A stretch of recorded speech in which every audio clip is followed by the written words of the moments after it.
तो महाराज श्री, मेरी शंका यह है कि हम बहते पानी की तरह कैसे बने जिससे हम अपने व दूसरों के अंदर की बुराई को कचरे की तरह साफ कर सकें। समाधान कीजिए। नमोस्तु महाराज जी। आपने पूछा नमोस्तु। हम बहते पानी की तरह कैसे बने ताकि आगत कचरे को अपने आप साफ किया जा सके। पानी कब बहता है? जब वह स्रोत से जुड़ा रहता है। पानी जब तक अपने मूल स्रोत से जुड़ा है उसमें प्रवाह बना रहता है। अगर आप अपने जीवन में प्रवाह बनाए रखना चाहते हो तो जीवन के मूल स्रोत से जुड़े रहें। निश्चित वह हमारे जीवन की सकारात्मक दिशा का आधार बनेगा। महाराज जी, सुश्री साक्षी सोनी राजस्थान जयपुर से प्रश्न पूछ रही है कि आज की आधुनिकता समाज पर कितनी भारी होती जा रही है, जिसकी वजह से माता पिता को अपनी वृद्धावस्था को वृद्धाश्रम में बितानी पड़ रही है। ये वही माता पिता हैं जो लोगों को शान से बोलते थे कि मेरी छोटी बेटी न्यूयॉर्क में है, मेरा छोटा बेटा शिकागो में है, मेरा बड़ा बेटा और बहू टोरंटो में है, मेरी बड़ी बेटी दुबई में है, और लोग सुनकर के तारीफ करके बोलते थे कि अरे वाह, बहुत खूब, आप बहुत खुशकिस्मत वाले हो। लेकिन आप कहाँ हो पूछने पर धीरे से माता पिता बोलते हैं कि वृद्धाश्रम में। गुरुदेव, ये कैसी आधुनिकता की दौड़ है जिसकी वजह से आज माता पिता संपन्न होने के बावजूद भी आपको अपने बच्चों से दूर वृद्धाश्रम में रहना पड़ रहा है? ऐसा क्यों?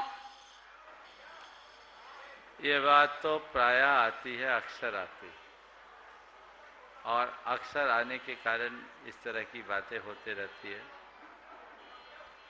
मैं तो इसका एक ही समाधान देखता हूँ। होना तो ऐसा नहीं चाहिए, पर अब बच्चों को उच्च शिक्षा देना एक प्रकार की अनिवार्यता हो गई।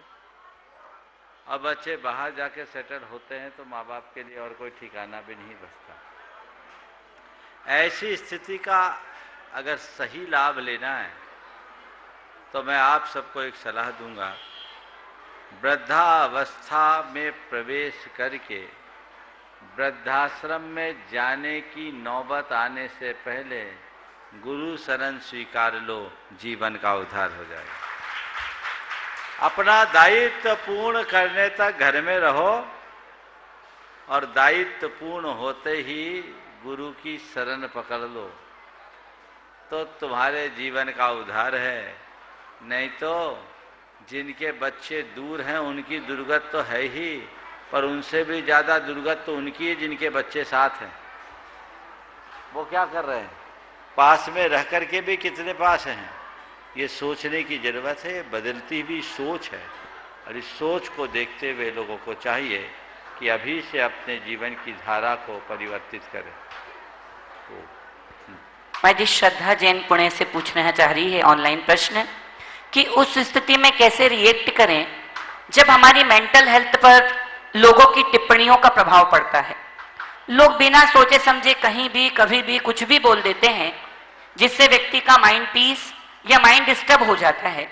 ऐसे सुनने वालों को क्या करना चाहिए और बोलने वालों को किस कर्म का आश्रय होता है? देखिए, लोग मुझे बुरा न बोले, प्रतिकूल टिप्पणी न करे, ये मेरे हाथ में नहीं है। पर कोई कितनी भी प्रतिकूल टिप्पणी करे, मैं उससे रंच मात्र प्रभावित न हूँ, ये तो मेरे हाथ में है। हमें चाहिए कि हम अपनी दिशा सुनिश्चित करें, अपने आप को देखें, इधर उधर न देखें। जिन बातों से हमारे चित्त की शांति और मन की सहजता खंडित होती हो उन्हें इग्नोर करना शुरू करें। यदि ऐसा हम कर लेते हैं तो निश्चित वो हमारे जीवन की बेहतरी का आधार बनेगा। महाराज जी, महेंद्र जैन पत्रकार मध्य प्रदेश इंदौर से पूछ रहे हैं कि गुरुदेव नमोस्तु। गुरुदेव, जीने का हिसाब भी कितना अजीब है। उम्र में जितना जोड़ते जाओ जिंदगी उतनी घटती जाती है। महाराज जी, लोग जोड़कर खुश होते हैं और आप छोड़कर खुश होते हैं। महाराज श्री, आप में और हमें इतना अंतर क्यों है? कृपया मार्गदर्शन कीजिए। आप लोग जोड़कर खुश होते हैं, आप छोड़कर खुश होते हैं। आपने पूछा आप में और हम में इतना अंतर क्यों है? ओ,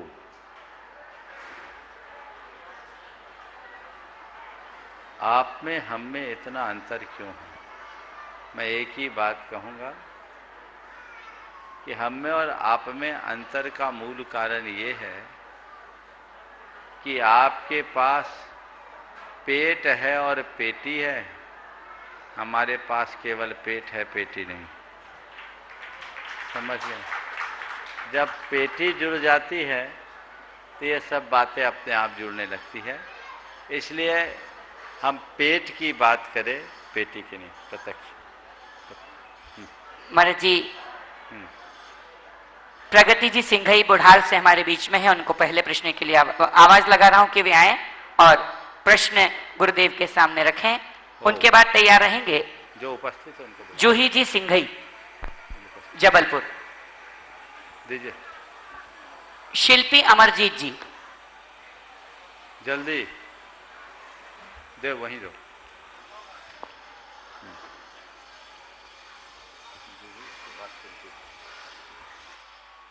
इसके बाद तैयार रहेंगे शिल्पी अमरजीत जी। जिनके गुणों का गान करते, जिनके गुणों का गान करते सप्त सागर कम पड़े, जिनका आह्वान करने त्रिलोक भी नित खड़े, ऐसे मुनि प्रमाण सागर जी जो मुक्ति के पथ पर बढ़े, उनका आशीष पाने हम सभी श्रावक आज नतमस्तक खड़े। नमोस्तु गुरुदेव, नमोस्तु गुरुदेव। गुरुदेव, मेरा ये सवाल है कि जैसे हम लोग हैं वो दिन रात यही भावना पाते हैं कि जब भी हमारा मरण हो समाधि पूर्वक हो, क्योंकि हम इतना आज ज्ञान हो गया आप लोगों की बातों से। बट जब कोई नवजात शिशु है, गर्भस्थ शिशु है या अबोध बालक है, उसकी मृत्यु होती है तो उसकी मनोदशा कैसी होती है? हमारा भाव तो चलो हमारे अंतिम समय में जो भाव है वो निर्धारित कर देता है, बट उनका अगला भाव कैसे निर्धारित होता है फिर? देखिए, एक सिद्धांत की बात कहता हूँ। गर्भ में रहने वाले संतान की क्या गति हो सकती है? धवला में सतखंडागम में एक बहुत अच्छा प्रसंग है। उसमें लिखा, भवनवासी व्यंतर और ज्योतिष के देवों से मरकर मनुष्य बनने वाला या पशु बनने वाला कोई देव जो मनुष्य या पशु बना है, 7-8 मुहूर्त में मरण करके वापस वहां जा सकता है। मां के पेट में आया और पेट से ही सीधे जहां आया वहीं पहुंच गया। सौधर में एहसान स्वर्ग का देव आकर दिवस पृथक यानी 7-8 दिनों में वहां के वहां जा सकता है। उसके उपरांत सनत कुमार महेंद्र से लेकर सतार सहस्रार स्वर्ग तक, ब्रह्मकल्प तक, 7-8 पक्ष तक, 7-8 पक्ष में वो वापस वहां पहुंच जाए। उसके ऊपर बताया 7-8 पहले मुहूर्त में, फिर 7-8 दिन में। मैं सुधार रहा हूं। भवनत्रिक का जीव 7-8 मुहूर्त में, सौधर में एहसान स्वर्ग का दीव 7-8 दिन में, ब्रह्म स्वर्ग का दीव 7-8 पखवाड़े में, और फिर सहस्रार स्वर्ग का दीव 7-8 माह में, और उससे ऊपर के देव 7 अनुदिश अनुत्तर विमानों तक का देव 8 वर्ष में जहां से आया वहां जा सकता है। तो मतलब 8 महीने तक तो बच्चा पेट में रहता है, सहस्रार स्वर्ग तक जा सकता है। वहां से आया और वहीं चला गया। तो गर्भ में पलने वाले जीव के भीतर भी अच्छे परिणाम रहते हैं, रह सकते हैं। अब उसके परिणाम कैसे हैं तो भगवान जानते हैं, पर आज के वैज्ञानिक कहते हैं कि माँ के भावों का प्रभाव बच्चे पर पड़ता है। इसलिए आप चाहते हैं कि मेरे साथ मेरे पेट में पलने वाले जीव का भी कल्याण हो, तो अच्छी भावना भाई। नमोस्तु गुरुदेव। सागर भाग्योदय से शिल्पी अमरजीत जी, उसके बाद तैयार रहेंगे गुणायतन के ट्रस्टी नभी आशीष जी। नमोस्तु महाराज जी। हाँ, जल्दी बोलो। हाँ, जूही सिंह गुरुवर के चरणों में बारंबार नमोस्तु। महाराज जी कहते हैं इंसान एक शब्द बोलकर तो निकल जाता है, बट सामने वाले इंसान को उन शब्दों से निकलने में सालों लग जाते हैं। मेरी शंका ये है कि कई बार आपस में ऐसी स्थिति बनती है कि हम गलत ना होकर भी गलत साबित होते हैं और गलत फहमी का शिकार बनते हैं, और हमें पता है वो आदमी हमें गलत समझ रहा है, फिर भी हमें उसकी उतनी ही रिस्पेक्ट करनी पड़ती है और हम उसके साथ फिर कैसा व्यवहार करें महाराज श्री? देखिए, ये सब सही गलत ये सब कब है? जब हम बाहर देखते हैं। अपने स्वरूप को देखो तो न कुछ सही है न गलत। अपने स्वरूप को देखने की जरूरत है। हमारी दृष्टि उधर नहीं है। हम अपनी छवि बना रखे, वो है क्या जिसे हम अपनी सही या गलत छवि मान रहे? वो हमारी छवि है कहाँ? वो तो काल्पनिक है, वो अवास्तविक है। हमने आपको अच्छा, अपने आप को अच्छा, अपने आप को बुरा, अपने आप को विद्वान, अपने आप को मूर्ख, अपने आप को संपन्न, अपने आप को गरीब मान रखा है। ये किसकी छवि है? ये हम हैं कहाँ? उसने मुझे ऐसा बोल दिया, वो जो मुझे बोल रहा हूं मैं है कहाँ, मैं हूं कहाँ? अगर मुझे मेरे अपने स्वरूप का बोध हो तो मुझे कुछ फर्क ही नहीं पड़ेगा। तुम्हारा नाम जूही और यहाँ नाम रूही बुलाया जाए तो तुम खड़े होगी क्या? बोलो, जूही को बोलेंगे तब ना जूही खड़ी होगी। यहाँ से अनाउंस हो जाए रूही जैन आ जाए तो खड़ी होगी क्या? क्यों? जो मैं हूं नहीं मैं सुनूं क्यों? मैं जूही हूं, रूही थोड़ी हूं। तो बस इतनी सी सोच रखो, जो बातें कही जा रही हो मैं हूं ही नहीं, और जब मैं हूं ही नहीं तो उनसे प्रभावित क्यों हूं? जो मैं हूं वो बोल नहीं रहा है तो अप्रभावित रहूं। जब तक मनुष्य की दृष्टि अध्यात्म से नहीं जुड़ती तब तक वह बाहर की बातों से प्रभावित होता रहता है, और बाहर की बातों से इस कदर प्रभावित होना उसके पतन का कारण बन जाता है। उसे रात दिन उद्वेलित करेगा, वो दुखी होगा तो लोग शब्द कहकर निकल जाएंगे, और आप उसे पकड़ लोगे तो उससे निकलने में कई भाव निकल जाएंगे। जिंदगी तो बहुत थोड़ी सी, इसलिए पकड़ो ही नहीं, जानो मैं कौन हूं, मेरा स्वरूप क्या है। अपने वास्तविक स्वरूप को पहचानने वाले की प्रवृत्ति में अपने आप सहजता आती है। हम लोगों के साथ विडंबना ये है कि हम लोग बहुत उथले स्तर का जीवन जीते हैं। हम अपने आप को समझने की कोशिश ही नहीं करते, उससे अनभिज्ञ हैं। काश हम उसे पहचान पाए। ओ नमोस्तु महाराज जी। शिल्पी अमरजीत जी, उसके बाद तैयार रहेंगे नभी आशीष जी, गुणायतन ट्रस्टी। सागर भाग्योदय की तरफ से बारंबार नमोस्तु। महाराज जी, मेरा प्रश्न है कि ज़्यादातर देखने में आता है कि स्त्रियों की प्रमुखता ईर्ष्या होती है, तो इनसे हमें कैसे बचना चाहिए? इसने बचने के उपाय क्या है? देखिए, ईर्ष्या स्त्रियों में हो या पुरुषों में हो, ईर्ष्या जिसमें भी हो वो खतरनाक है। आग तो आखिर आग है, जिसमें लगेगी उसे जलाएगी। आपने पूछा ईर्ष्या से कैसे बचें? जिस किसी के हृदय में ईर्ष्या का विकार, उसे उससे बचने के लिए 4 उपाय करना चाहिए। सबसे पहली बात, गुणग्राही दृष्टि रखनी चाहिए। दूसरों के गुणों को देखने की कोशिश करनी चाहिए, उनकी कद्र करने का प्रयास करना चाहिए। अगर गुणग्राही दृष्टि होती है तो आपके हृदय में ईर्ष्या भाव कभी नहीं पनप सकता। दूसरी बात, हमेशा अपनी लाइन को लंबी करने की कोशिश करना चाहिए। हम दूसरों की लाइन को छोटी करने की कोशिश करते हैं, अपनी लाइन को लंबी करने की कोशिश करें तो हम अपने आप आगे बढ़ जाएं, हमारे सामने कभी दिक्कत नहीं होगी। तीसरी बात, हमें सकारात्मक सोचना चाहिए। जब हमारी सोच नकारात्मक होती है तो हमारे अंदर अनेक प्रकार की क्षुद्र दुर्बलताएं प्रकट होने लगती है। यदि हमारी सोच सकारात्मक बन जाए तो इस तरह की सब दुर्बलताओं से हम बहुत सहजता से बाहर आ सकते हैं।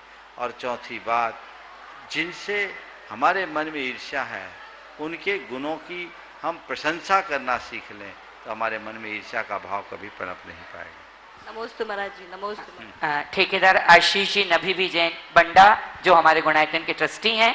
उसके बाद तैयार रहेंगे हजारीबाग से गुणायतन ट्रस्टी अरविंद पायल जी सेठी। दुई मुनि महाराज के चरणों में तीवान नमोस्तु। महाराज जी कहते हैं कि इंसान का जीवन चक्र 4 लोगों के मध्य घूमता है, उसके परिवार, समाज, गुरु और धर्म। तो सेवक का इन चारों के प्रति क्या कर्तव्य होना चाहिए? कृपया मार्गदर्शन दें। परिवार, समाज, गुरु और धर्म के प्रति उसका क्या कर्तव्य होना चाहिए? बहुत अच्छा सवाल किया। देखिए, सबसे पहले परिवार की बात करता हूँ।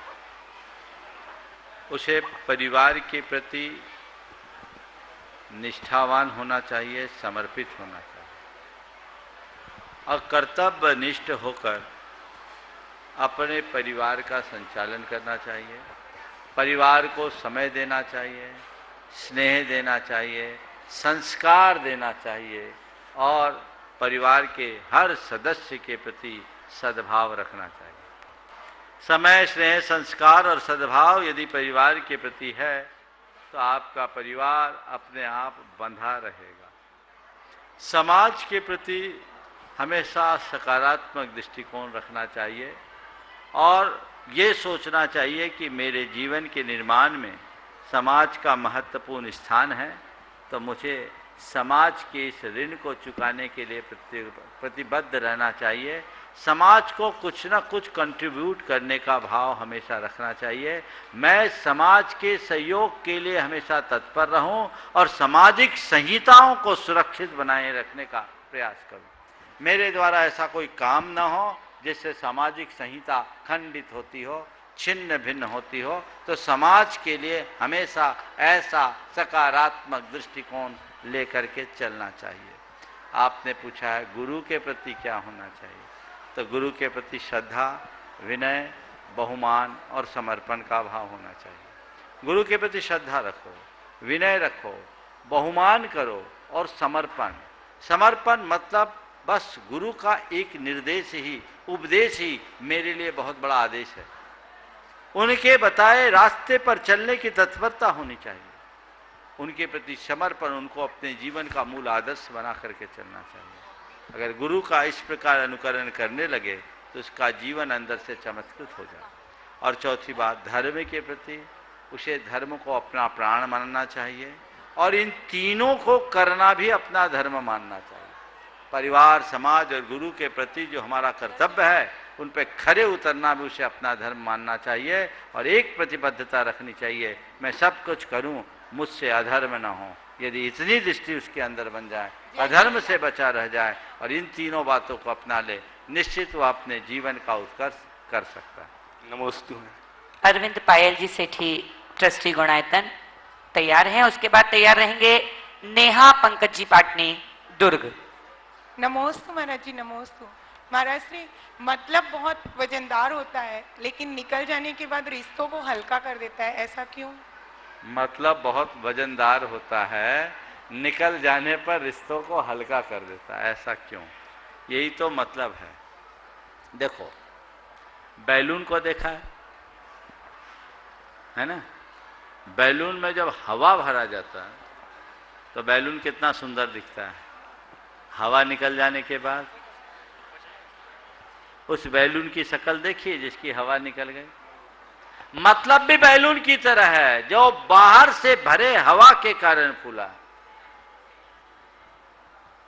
हर व्यक्ति मतलब से जब जुड़ता है तो उसका उद्देश्य बड़ा उथला और बाहरी होता है, वो उसकी पूर्ति करता है और निकल जाने के बाद हल्का हो जाता है, यानी उसकी हवा निकले हुए बैलून की तरह दशा हो जाती है।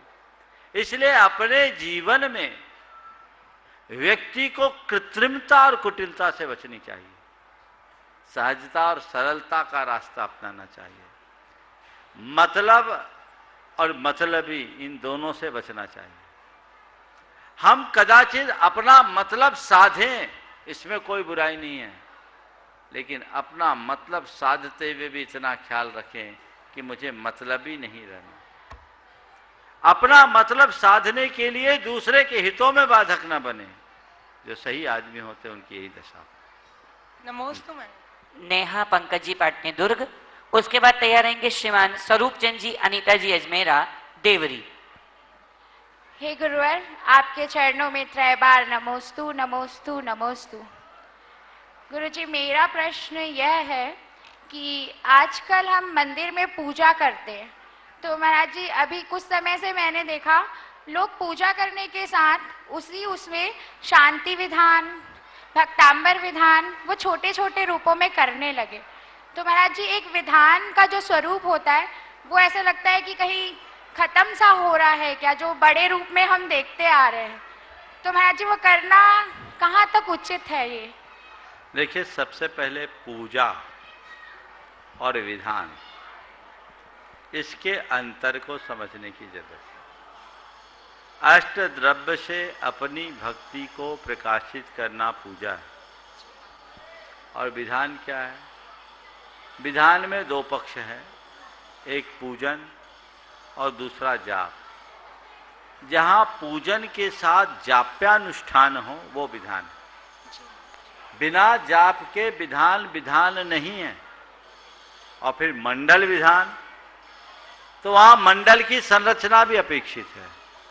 तो मंडल की संरचना पूर्वक जहां जाप्यानुष्ठान हो और पूजन हो वो विधान है।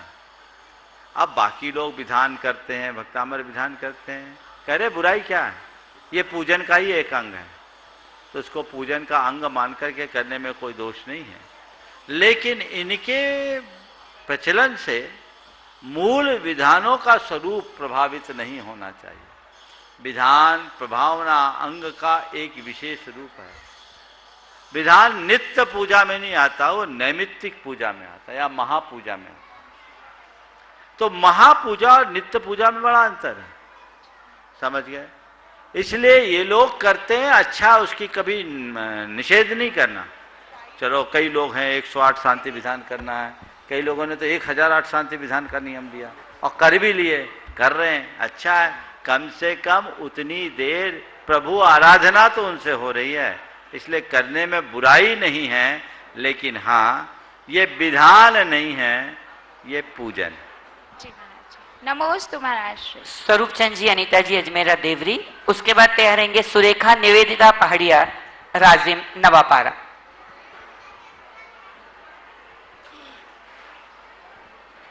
नमोस्तु महाराज जी। महाराज जी, हर घर में कुछ नास्तिक लोग होते हैं जिन्हें औरतों के मंदिर जाना, आलू प्याज नहीं खाना, रात में नहीं खाना, इन सब बातों से परेशानी होती है। तो उस औरत को इच्छा होते हुए भी अपना सब कुछ घर के हिसाब से छोड़ना पड़ता है। तो ऐसे समय घर वालों को कैसे समझाए, कृपया समाधान कीजिए। देखिए, सबसे पहले ऐसे लोगों को आप लोग नास्तिक कहते हैं, मैं ऐसे लोगों को नास्तिक नहीं मानता। प्राय ऐसा देखने में आया है कि जिन लोगों को नास्तिक कह करके पुकारा जाता है वो कहीं गहन आस्तिक होते हैं। हमें पहले ये देखना है कि ऐसे लोग इन सब बातों का निषेध क्यों करते हैं, और उनके निषेध के कारणों को देखकर यदि हम उसका निवारण करते हैं तो बहुत कुछ समाधान हमें प्राप्त हो सकता है। पहला, इसके पीछे मैंने 3-4 रूप देखा है। कुछ लोग ऐसे भी मिले जो ऐसा केवल इसलिए करते हैं क्योंकि उन्हें बार बार धर्म करने के लिए प्रेरित किया जाता है। तो वो जब आप उनको बार बार धर्म करने के लिए प्रेरित करते तो उनको धर्म से ही एलर्जी हो जाती है और वो फिर खुद नहीं करते, सामने वाले को भी रोकते हैं। कई तो ऐसे दिखे। कई लोग ऐसे भी देखने में आए जिनके पीछे हमारे तथाकथित धार्मिक और आस्तिक लोग जवाबदार हैं कि पूजा पाठ स्वाध्याय सत्संग तो खूब करते हैं लेकिन अपना आचार व्यवहार बड़ा खराब रखते हैं। मैं यहीं शिखरजी में था, 2014 की बात है। दिल्ली का एक परिवार आया, उनके साथ एक युवक था और साथ में था। तो उसकी माँ ने कहा, महाराज ये पक्का नास्तिक है, इससे कहो थोड़ा धर्म करे। मैं उसकी तरफ देखा, लड़के को थोड़ा खराब सा लगा कि महाराज जी के सामने नास्तिक कह रही। मैंने उसकी बात को तुरंत काटा, बोले बच्चा नास्तिक होता तो यहाँ कैसे आता, आस्तिक है, चलो मैं बाद में बात करूँगा। मैंने उस बच्चे से अकेले में पूछा क्या मामला है। उसने कहा, महाराज जी यदि धर्म का वही स्वरूप है जो मेरे मम्मी पापा करते हैं तो मुझे उस धर्म से एलर्जी है। यदि धर्म का वही स्वरूप है जो मेरे मम्मी पापा करते हैं तो मुझे उस धर्म से एलर्जी है। मैंने कहा क्या मतलब? बोला, महाराज जी मेरे मम्मी पापा रोज़ सुबह 5 बजे मंदिर जाते हैं और 10 बजे आते हैं। आपको क्या बताऊं, गाड़ी में लड़ते हुए जाते हैं और झगड़ते हुए आते हैं। जाते समय भी लड़ते हैं, आते समय भी लड़ते हैं, रात दिन झगड़ते हैं। महाराज तो मुझे लगता है ये मंदिर जाकर के भी अपने आप को सुधार नहीं पाए तो मैं मंदिर जाकर के क्या पाऊंगा। मैंने उसको समझाया, हमने कहा हो सकता है तुम्हारा अनुभव सही हो, लेकिन हर मंदिर जाने वाला ऐसा नहीं करता, तुम और लोगों को भी देखो। फिर मैंने उसे धर्म के वास्तविक स्वरूप को जब समझाने की कोशिश की और मैंने उससे के 2 बातें की। सवाल किया, ये बताओ तुम अपने निगेटिव इमोशंस को कंट्रोल करना चाहते हो? बोले चाहता हूँ। तुम अपने बैड हैबिट्स को छोड़ना चाहते हो, उससे बचना चाहते हो? बोले बचना चाहते हैं। हम बोले यही तो धर्म है, अपने अंदर की नकारात्मकता और बुरी प्रवृत्तियों को त्यागो, तुम्हारा पहला धर्म यही है, इससे बचो। हम लोगों की एक बड़ी कमी है, हम रिचुअल पर जोर देते हैं, स्पिरिचुअल पर नहीं।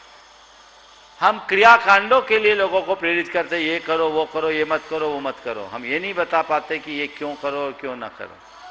हमें क्या करना चाहिए, हमें जीने का मार्ग सिखाना चाहिए। बाकी बातें तो व्यक्ति स्वयं कर लेता। मैं कभी किसी को त्याग नहीं दिलाता, लेकिन मेरे संपर्क में आने वाले लोग खुद सब कुछ छोड़ देते हैं। मेरा मानना है कि दबाव में कोई काम नहीं किया जा सकता। धर्म दबाव में नहीं होता, धर्म तो भाव से होता है। अगर भावों का प्रभाव होगा तो अपने आप सब चीज़ें आ जाएगी। आपको मैं सलाह देता हूँ, यदि आपके, मैं नहीं समझता कि आपके साथ होगा, लेकिन जिनके साथ भी है, अगर है ऐसा तो, क्योंकि आपके श्रीमान तो साथ ही दिख रहे, इसलिए शायद खतरा यहाँ नहीं दिख रहा है ना। लेकिन और किसी का हो तो उनको आप बोलना छोड़ दीजिए, पहली बात, क्योंकि आदमियों की एक कमजोरी हो, सबकी सुनेगा घरवाली की छोड़कर, तो उसको बोलना बंद कर दीजिए और आप अपना काम करते रहिए। सामने वाले को अपना काम करने दीजिए। यदि वो आपको रोके टोके तो अत्यंत विनम्र और दिल शब्दों में बोल दें कि ये मेरी रुचि है, ये मेरी प्रवृत्ति है, ये मेरी श्रद्धा और निष्ठा का काम है। आपका सब काम हम करने को तैयार हूँ, मैं आपके किसी कार्य में इंटरफेयर नहीं करती, तो कम से कम आप मेरे धार्मिक कार्यों में इंटरफेयर ना करें। आप देखेंगे कि हो सकता है वो व्यक्ति भी बदल जाए। और मेरे संपर्क में ऐसे बहुत सारे लोग हैं जो कभी नास्तिक के नाम से जाने जाते थे, आज नंबर 1 के आस्तिक के रूप में देखते हैं। तो हमें वो रूप देखना चाहिए, है ना। तो ये बातें हमें ध्यान में रखना चाहिए। और पुरुषों को भी मैं ये कहता हूँ, भैया तुम धर्म करो, अच्छी बात है, नहीं कर सको तो दूसरे के धर्म में बाधा मत डालो, ये महान अंतराय है। दूसरे को करने का अवसर दो। अगर तुम नहीं कर रहे हो, तुम्हारी घरवाली कर रही है, यानी तुम्हारा आधांग धर्म कर रहा है, तुम उसका साथ दोगे तो बिना किए आधा धर्म तुमको मिल जाएगा। समझ गए। पत्नी उपवास कर रही है, पुरुष लोग तो उपवास करते नहीं है, बहुत कम करते हैं। सारा व्रत उपवास तो महिलाएं करती है, क्योंकि पुरुषों को मोक्ष का लाइसेंस मिला हुआ है, उनको कुछ करने की जरूरत नहीं, उनको बिना किए मिल जाएगा। तो चलो मैं आप लोगों को एक रास्ता बताता हूं। अगर धर्म पत्नी उपवास करे तो कुछ मत करो, तुम करने दो, तुमसे उपवास नहीं बनता, तुम उपवास मत करो। पत्नी उपवास करे और तुम पत्नी की पालना करा दो, देखो दोनों को क्या लाभ मिलता है। अपने हाथों से पालना कराओ, दाम्पत्य भी अच्छा होगा और पुण्य की अनुमोदना भी होगी। आधा अंग का अनुमोदन किए तो उसका आधा लाभ भी तुम्हें प्राप्त होगा। सुरेखा जी निवेदिता पहाड़िया नवापुरा राजिम से, उसके बाद तैयार रहेंगे श्रीमान प्रमोद कुमार जी जैन पनागर प्रवासी भोपाल। गुरुदेव के चरणों में त्रैबार नमोस्तु नमोस्तु नमोस्तु। हे गुरुदेव, यदि आगम के अनुसार, सामने आके बोलो।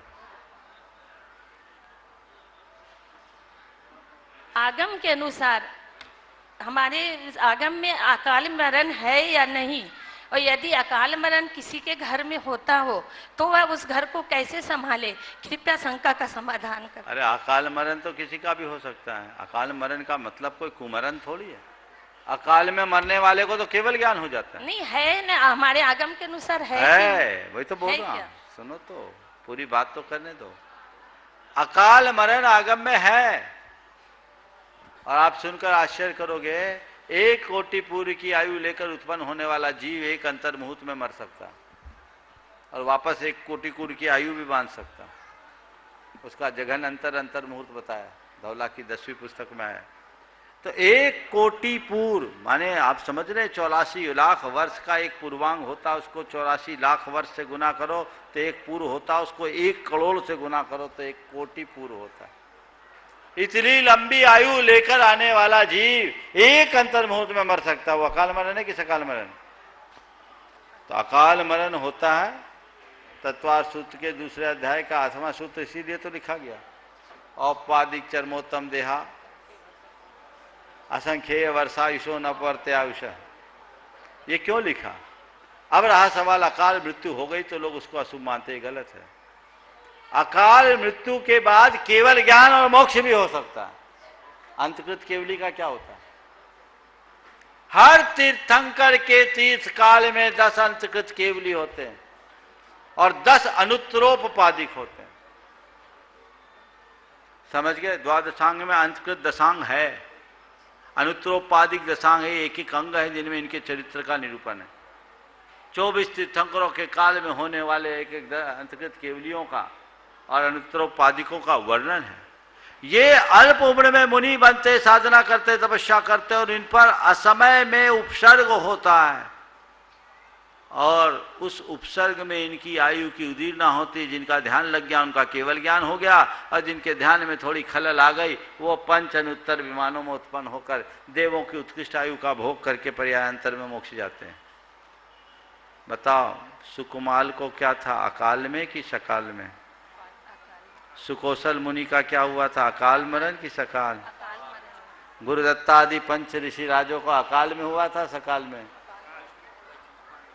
पांडवों को क्या हुआ था, अकाल में कि सकाल में? ये क्या है? इसलिए दिमाग से बात निकालो कि अकाल मरण क्यों हो गया। हम इतना धर्म करते, हमारे घर अकाल मरण क्यों हो गया? अरे मरण तो सबके साथ लगा है, इसमें धर्म का कोई रोल नहीं है। ये संयोग है, ये नियोग है और इसे अगर हम सामान्य शब्दों में कहें तो यही होनहार है। जब भी जीवन में कुछ अघट घटे और मन विचलित होने लगे तो अपने मन को समाधान देने के लिए कहो यही होनहार है, इसी में उद्धार है। चलो श्रीमान प्रमोद जी जैन पनागर प्रवासी भोपाल, उसके बाद तैयार रहेंगे नवीन जी मीनाक्षी जी लोहाड़िया हजारीबाग। हे गुरुदेव, मेरी ओर से, मेरे परिवार की ओर से और मेरे साथ खड़े अपनों की ओर से और पनागर सकल जैन दिगंबर समाज की ओर से त्रैवार नमोस्तु नमोस्तु नमोस्तु नमोस्तु। हे गुरुदेव, अभी तक मैंने आपके माध्यम से जाना कि भावना योग क्या है। मैंने ये समझा कि भावना योग एक स्थान पर बैठकर एक क्रिया है, लेकिन मनुष्य का जो जीवन है अधिकांशतः समय उसका चलने फिरने में और कार्यरत रहने में व्यस्त होता है। अब मेरा प्रश्न ये है कि चलते फिरते कार्य करते समय उसके परिणाम भाव बनते और बिगड़ते रहते हैं। ऐसी स्थिति में चलते फिरते समय, कार्य करते समय यदि उसके भाव या परिणाम बनते बिगड़ते हैं तो उनको वो कैसे कंट्रोल करे, क्या सावधानियां रखें? देखो, चलते फिरते समय मेरे भाव स्थिर बने रहे तो स्थिर रहते समय भावना योग कर लो। रोज स्थिर होकर भावना का योग करो तो चलते फिरते भी तुम्हारी भावना ठीक रहेगी, समझ गए? लेकिन चलते फिरते भावना योग करोगे तो सब कुछ चलता फिरता रहेगा। हमें चलता फिरता पुर्जा नहीं बनना, कहते ना चलता पुर्जा, तो चलता पुर्जा नहीं बनना है, हमें स्थिर होना है। नमोस्तु गुरुदेव, नमोस्तु नमोस्तु। नवीन जी मीनाक्षी जी लोहाड़िया, इसके बाद तैयार रहेंगे श्रीमान धन्य कुमार जी सुनीता जी जैन ट्रस्टी गुणायतन बाहुबली एनक्लेव दिल्ली। महाराज श्री आपके चरणों में कोटि कोटि नमन, कोटि कोटि वंदन, कोटि कोटि आभार। नमोस्तु महाराज श्री। बोलो। महाराज श्री, मैंने एक वीडियो देखा फिल्म स्टार आमिर खान का। फिल्म स्टार आमिर खान का एक वीडियो देखा जिसमें दिखाया गया कि श्रीलंका में जैसे किसी भी वृक्ष को या जंगल को समाप्त करना रहता है तो लोग वहाँ के उसके सामने खड़े हो जाते हैं और उसे खूब दुशासीस देते हैं। पेड़ को बहुत दुशासीस देते हैं और गालियाँ भी देते हैं, जिससे वो पेड़ खुद पे खुद नष्ट हो जाता है, सूख जाता है। तो हमारी शंका ये है कि उसी तरह हम भी अगर किसी के लिए बुरा बोलते हैं या बुरा सोचते हैं तो उसका हमारे जीवन में या उसके जीवन में उसका क्या दुष्परिणाम होता है? देखिए, बड़ा प्रयोग सिद्ध बात है कि हमारी भावनाओं का असर प्रकृति पर पड़ता है, पेड़ पौधों पर पड़ता है, पानी पर पड़ता है, हर व्यक्तियों पर भी पड़ता है। आपने बिल्कुल ठीक कहा कि इस तरह के दुराशीषों से पेड़ सूखने की बात आई और ये आज नहीं, बहुत पुरातन काल में भी आई। एक राज्य में राजा जल्दी मर जाता था, उसे चिंता हुई, उसने अपने गुरु से बुलाया, बोला हमारे राज्य का हर राजा जल्दी क्यों मर जाता है? उसने कहा इसका उत्तर मैं कुछ दिन बाद दूंगा। ये जो हरा भरा पेड़ है, पहले आप इस पूरी प्रजा को कहो कि ये पेड़ जल्दी सूख जाए। जनता आई, हर किसी को संदेश दे दिया गया, जो आए बोले ये पेड़ जल्दी सूखे, ये पेड़ जल्दी सूखे, ये पेड़ जल्दी सूखे। और कुछ ही दिनों में पेड़ सूख गया। तो जब पेड़ सूख गया, राजा ने कहा आप बताओ इसका जवाब क्या है? बोले बस यही जवाब है, सब ने भावना पाई कि पेड़ जल्दी सूख जाए, पेड़ जल्दी सूख जाए, तो पेड़ जल्दी सूख गया। सब लोग कहते हैं राजा जल्दी मर जाए, राजा जल्दी मर जाए, ज़्यादा जल्दी बन जाए तो राजा जल्दी मर जाए। अब अगर चाहिए कि राजा दीर्घायुष्क हो तो राजा को ऐसा काम करना चाहिए कि प्रजा कहे ये राजा जीते रहे, जीवेत सरदा सतम, जीवेत सरदा सतम, जीवेत सरदा सतम। राजा जीते रहे, राजा जीते रहे, राजा जीते रहे तो फर्क पड़ सकता है। नमस्ते महाराज। श्रीमान धन्य कुमार जी सुनीता जी जैन ट्रस्टी गुणायतन दिल्ली से। उसके बाद तैयार रहेंगे श्रीमान सत्येंद्र कुमार जी जैन शाहपुरा अपने सभी सहयात्रियों के साथ। एवं वंदना जी जैन। नमोस्तु महाशय, नमोस्तु महाशय, नमोस्तु महाशय। पार्श्वनाथ भगवान का जीव जब मरुभूमि के पर्याय में था, मरुभूति के, तो उनके भाई का नाम कमट था या कुछ और था? किसका?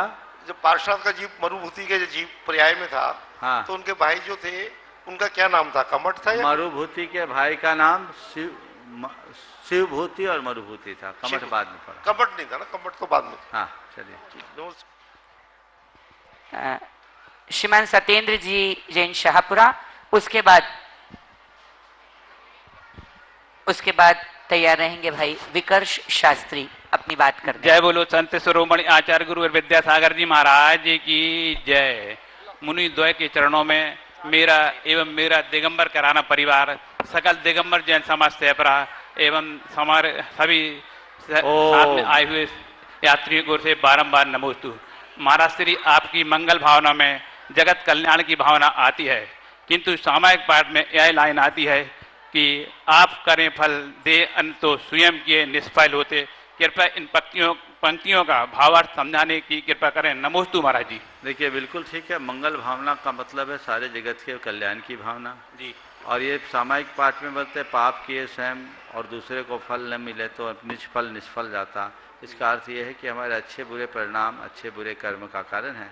अगर हम सारे जगत की मंगल भावना भाएंगे तो हमारे जीवन का मंगलकारी बनेंगे, और हम जगत के लिए अमंगल की भावना करेंगे तो हमारा अमंगल। नमोस्तु महाराज। नमोस्तु नमोस्तु। आइए बंधो, जैसा कि आपको विदित है प्रतिदिन लोग गुणायतन से जुड़ करके अपने जीवन का सर्वश्रेष्ठ लगा रहे हैं, चंचला लक्ष्मी का सदुपयोग करके साथी से पुण्य कार्जन कर रहे हैं। आइए इसी कड़ी में जिन श्रावक शिष्यों ने आज गुणायतन से जुड़ करके अपने आप को धन्य किया है, ऐसे श्रावक शिष्यों का मैं नामों की उद्घोषणा कर रहा हूं। आज संस्थापक सदस्य के रूप में जिन्होंने जुड़ने का सौभाग्य प्राप्त किया है, ऐसे श्रावक शिष्टि श्री नरेंद्र कुमार जैन, श्रीमती प्रमिला जैन, मनोज कुमार जैन, तनुज जैन, नरसिंहपुर से एक बार जोरदार करतल ध्वनि से स्वागत वंदन अभिनंदन कीजिए। हमारे बीच उपस्थित हैं। आइए सा परिवार और उनके साथ सागर से श्री पायक परिवार वो भी आए और पूज्य गुरुदेव के चरणों में नमन वंदन करके आशीष प्रदान प्राप्त करें। और उनके सम्मान के लिए बुलाना चाहूंगा शैलेंद्र जैन जी दिल्ली और साथ ही प्रदीप जी गंगवाल गुणायतन ट्रस्टी धुलियान से, वो आए और ऐसे श्रावक शिष्टि का सम्मान करें। हमारे बीच उपस्थित हैं। और साथ ही डीके जैन साहब दिल्ली से हमारे बीच हैं, वो आए और उनका सम्मान करें। हमारे बीच में उपस्थित है सूत्रधार संस्थापक सदस्य नरेंद्र कुमार जैन, श्रीमती प्रमिला जैन, मनोज कुमार जैन, तनुज जैन, नरसिंहपुर सा परिवार। जोरदार करतल ध्वनि से अभिनंदन कीजिए। आइए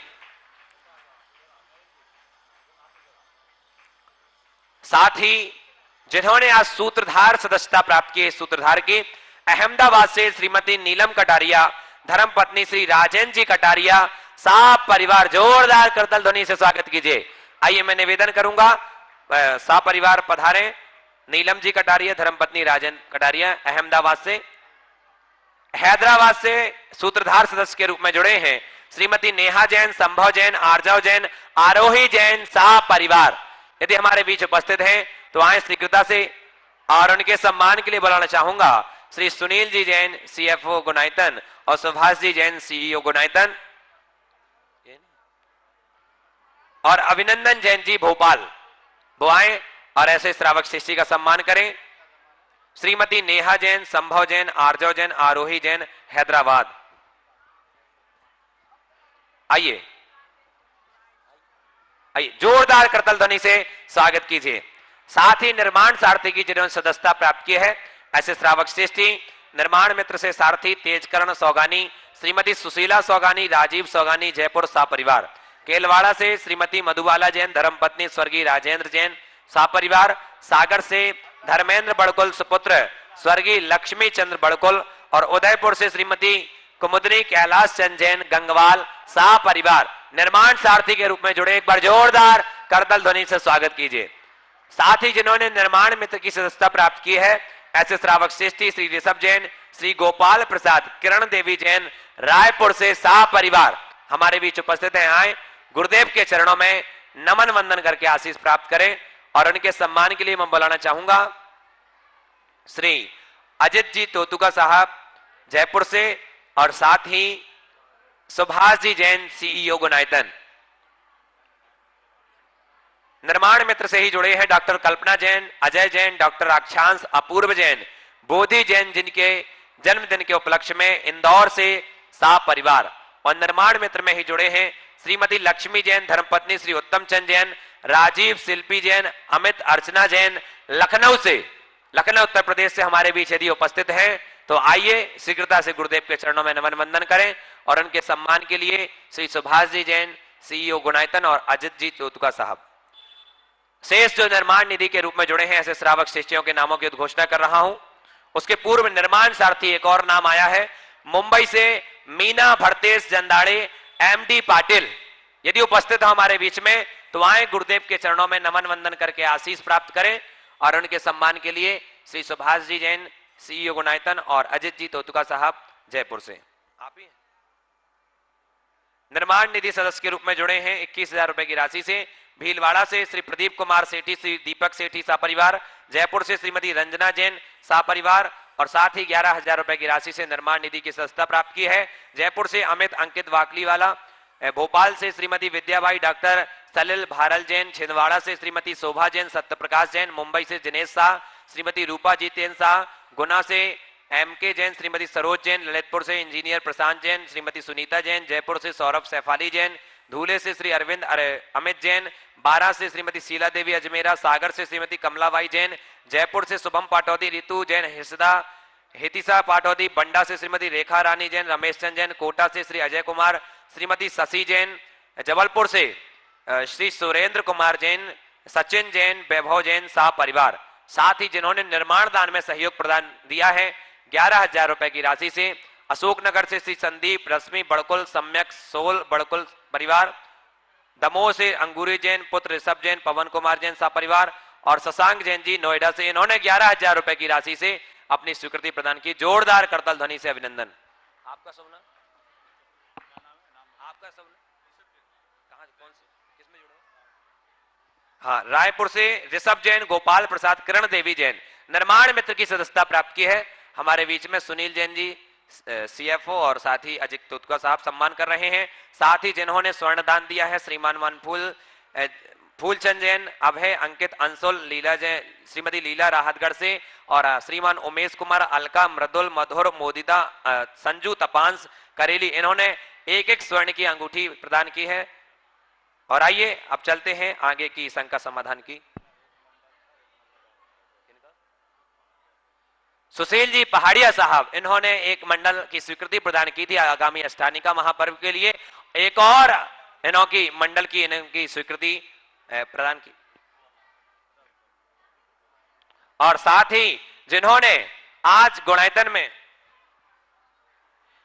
में प्रतिमा विराजमान करने का एक सौभाग्य प्राप्त किया है, ऐसे श्रावक श्रेष्ठी श्री अशोक कुमार, आशीष कुमार, नीरज जी, नीलेश जी, नीतेश, अरिहंत, अनंत, श्रीमती सुगंधी देवी, श्रीमती क्या नव्या जैन, नवी जैन, ठेकेदार परिवार बंडा जिला सागर से हमारे बीच में है।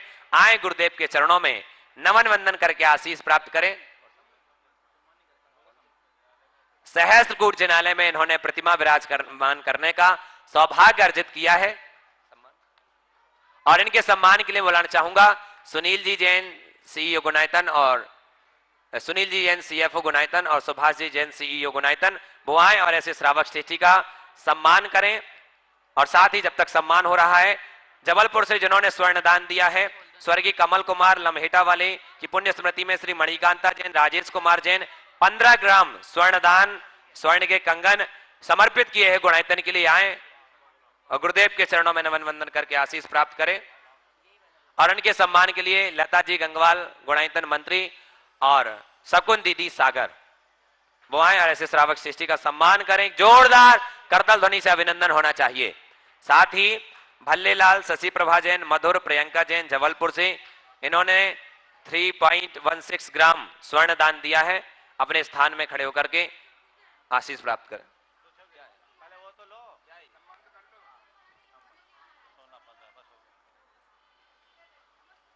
साथ ही आकांक्षा अनुराग जैन पानीपत हरियाणा से इन्होंने 4.22 ग्राम सोना समर्पित किया। एक बार जोरदार करताल ध्वनि से अभिनंदन। अपने स्थान में खड़े होकर के आशीष प्राप्त करें।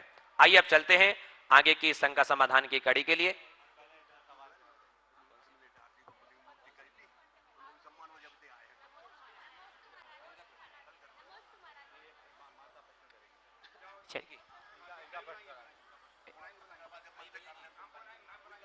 आगे के संचालन के लिए बाल ब्रह्मचारी तरुण भैया जी। मणिकांता जी जबलपुर प्रश्न पूछ रही हैं। उसके बाद तैयार रहेंगे श्रीमती नरेंद्र जी जैन, नरसिंहपुर ट्रस्टी गुणायतन।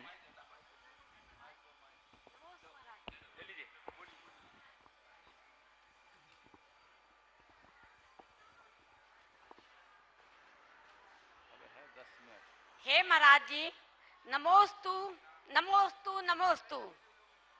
हे महाराज, मेरी आपके पास ये शंका है कि आपने शंका समाधान में यह बात कही थी कि जिसे समाधि लेखना लेना है उसको रमोकार मंत्र की जितनी जाप माला फेर सके तो फेरें और जितने स्तोत्र पढ़ सके तो पढ़ें। हे महाराज, मैंने व्रत संयम उपवास के साथ इन दोनों बातों का अपने जीवन में उतारा, लेकिन हे महाराज, इसके अलावा मैं अपने जीवन में किन सूत्रों को उतारूं, अपनाऊं, जिससे मैं जल्दी से जल्दी अपने लक्ष्य तक पहुंच सकूं। हे महाराज। सुन लिया।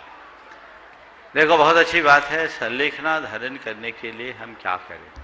सबसे पहली बात तो नित्य भावना भाएं कि मेरा मरण समाधि पूर्वक हो, समाधि मरण हो, ये भावना भाव। इसके साथ धीरे धीरे जैसे जैसे अवस्था ढले अपने खान पान में संयम रखते हुए अपने परिणामों को निर्मल बनाने की कोशिश करें। अपने परिणामों को यथासंभव नियंत्रित करें। देखिए, सामने देखिए, अपने परिणामों को नियंत्रित करने की कोशिश करें। हम जितना बना सके, बचा सके, उतना अच्छा है। और सब जीवों से क्षमा मांगे, सबसे क्षमा करे, मन में बैर विरोध की कोई गांठ न रखे, तो आपका मन अच्छा होगा। और व्रत, उपवास, संयम, साधना, स्वाध्याय बढ़ाते रहे, इससे समाधि होगी। ओम। चलो, बस हो गया। नहीं महाराज जी, आपके इधर आके बोलो। हाँ, आपके चरणों में, सिद्ध नगरी में, सम्मेद शिखर में कैसे अपने इसको जीवन सब को समय आएगा, ये भावना भाते रहो तो ये भी हो जाएगा। चलो, आशीर्वाद। हाँ। श्रीमती नरेंद्र जी जैन, नरसिंहपुर ट्रस्टी गुणायतन। उसके बाद तैयार रहेंगी प्रगति जैन दमोह, जो प्रतिभा स्त्री की छात्रा हैं। इधर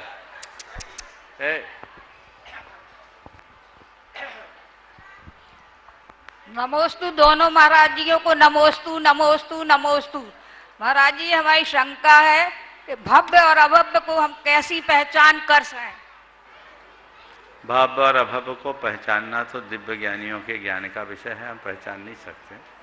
लेकिन एक आचार्य ने, एक बार ऐसा हुआ कि आचार्य महाराज के पास एक सज्जन गए और बहुत भावुक हो गए, रोने लगे। आचार्य पूछा, क्या बात है? तो गुरुदेव, कहीं मैं अभव्य तो नहीं हूं? बोले, क्यों? बोले, ऐसा सुना है कि अभव्य को कभी मोक्ष नहीं मिलता। महाराज, जब से मैंने ये सुना है तब से मेरे अंदर बहुत उथल पुथल है, मैं अभव्य तो नहीं हूं। गुरुदेव ने कहा, यद्यपि भव्य और अभव्य दिव्य ज्ञानियों के ज्ञान का विषय है, पर तेरे जो परिणाम दिख रहे हैं, इसको देख के कहा जा सकता है तू अभव्य नहीं है।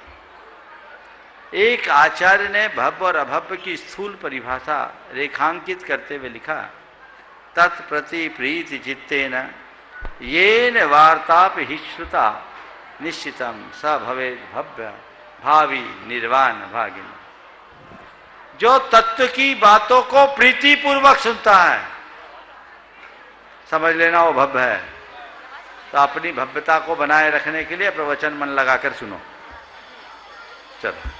प्रगति जैन, हाँ। प्रगति जैन दमोह प्रतिभा शिला की छात्रा है।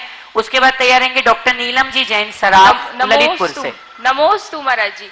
महाराज जी मेरे और मेरे पूरे परिवार की तरफ से नमोस्तु नमोस्तु नमोस्तु। महाराज जी, महाराज जी हम अपने धर्म को बहुत अच्छे से समझते हैं, लेकिन उसके अभ्यास में अक्सर कमजोर पड़ जाते हैं। मतलब जब हमारा ऊपर परेशानी आती है या कोई संकट आता है, तब हम उसे अपना कर्म उदय ना समझकर दूसरों पर दोषारोपण करते हैं। तो महाराज जी हम ये कैसे इसमें मतलब ये ना करें, हम उसको कर्म उदय समझें अपना? देखिए, ये बात सही है। धर्म को समझना और धर्म को जीना, इन दोनों में बड़ा अंतर है। हम समझते तो हैं, लेकिन जन्म जन्मांतरों के संस्कारों के कारण जी नहीं पाते। तो जो हम जीना चाहते हैं उसकी नित्य भावना भाएं, और अगर हम नित्य ऐसी भावना भाएंगे तो वैसी स्थिति में हम अपने आप को बचा पाएंगे। जो जितना ऊंचा साधक होता है वो निमित्तों से उतना ही अप्रभावित रहता है। तो अपने आप को निमित्तों से अप्रभावित रखने के लिए अपनी साधना को उत्कृष्टता प्रदान करें। महाराज जी किस प्रकार की साधना? नित्य भावना योग करो, और मुझे अप्रभावित रहना है, मुझे संयम रखना है, मुझे शांत रहना है। ये बार बार दोहराएंगे तो चीजें आपको कभी गड़बड़ाने नहीं देगी। नमोस्तु महाराज जी, नमोस्तु नमोस्तु। डॉक्टर नीलम जैन सराफ ललितपुर तैयार हैं। उसके बाद तैयार रहेंगे सोहिल जैन, प्रियंका जैन पनागर। आचार्य गुरुवर के चरणों में नमोस्तु प्रेषित करती हूँ, जिनकी चरण छांव तले अपने जीवन को मैंने संवारा। मुनि श्री प्रमाण सागर जी के चरणों में नमोस्तु निवेदित करती हूँ, जिनकी आशीष छाया तले हम सभी विधान रस में डूबकर अवगाहन कर रहे हैं। और मुनि श्री अरय सागर जी के चरणों में भी नमन वंदन अभिनंदन।